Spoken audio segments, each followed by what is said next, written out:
Hello tacticians! Welcome back to Khârn's raid series, where Khârn experiments with the various suboptimal and underdeveloped teams to try and get not completely terrible and hopefully repeatable results in raids.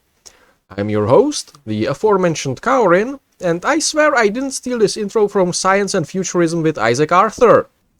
Anyway, today you'll be watching a low-ground debate of Legendary 4 Belisarius Cawl at the Ruined Lab map for a Ragnar, Khârn, Gulgortz, strike. And I recommend you enjoy the show, or else! Alexandra will keep track of the machine vengeance on call for us, so I can just focus on verbally attacking you with nonsense.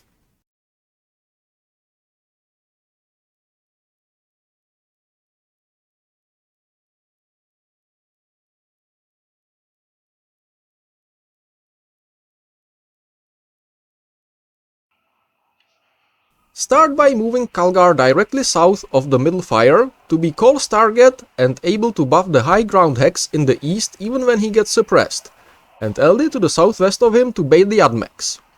Move Gulgortz on the west wires and kill the Electropriest he can smash. Move Ragnar on the east wires and Khârn north of Ragnar to kill the Enginseer. This way, both Khârn and Ragnar get buffed by Gulgortz on the next turn, while being air-gapped from Khârn and as such unhittable by Call's Electro Whip. Moving Eldryon southwest of Gulgortz so that he doesn't get hit and suppressed by the whip shouldn't cause the West Electropriest to attack Khârn from the north instead, and so block off Cawl from moving all the way to Khârn and result in different positioning, because the Electropriest should prefer not standing on a fire, but test that at your own peril. Position Eldryon and Khârn, then use Ragnar's active, then use Gulgortz's active on a minion so that he can't end up hogging Call's high ground hex from Ragnar. The boys should go for the minions as well, whether they be summons or not.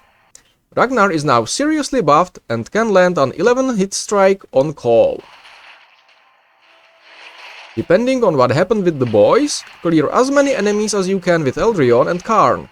Ideally, you want Khârn to also hit Cawl from next to Khârn, but I played it safe here. The rest of the fight really depends on what exactly Cawl does.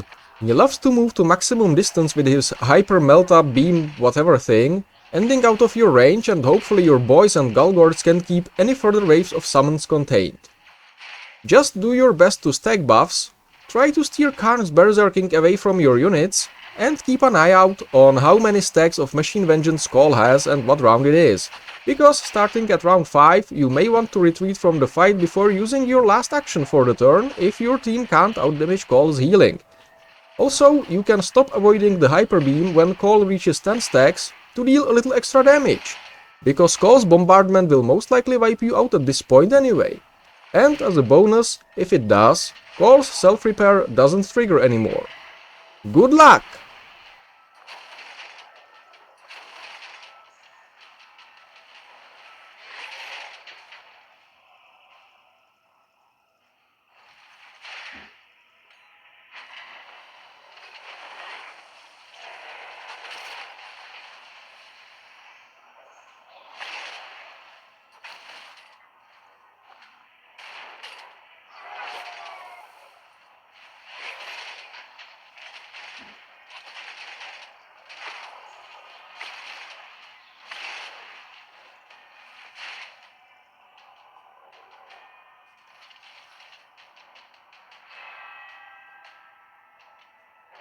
Well, this is only about 2/3 of the damage from my run with WaaagKhârNar, but that one was also only at the Legendary 3 difficulty. I'll link to it in the description. And of course, it's dependent on Cawl not summoning too much, which seems to be random, with maybe a 1-turn cooldown, because that's the best way to go about raid boss mechanics, isn't it, Snowprint? Now, pat yourself on the back, because you successfully made it to the end of this video. For your own sake, I hope you enjoyed it, because if you didn't, you now have to keep rewatching it until you do. Stockholm Syndrome go! Take care, Tactician, and I'll see you in the next video.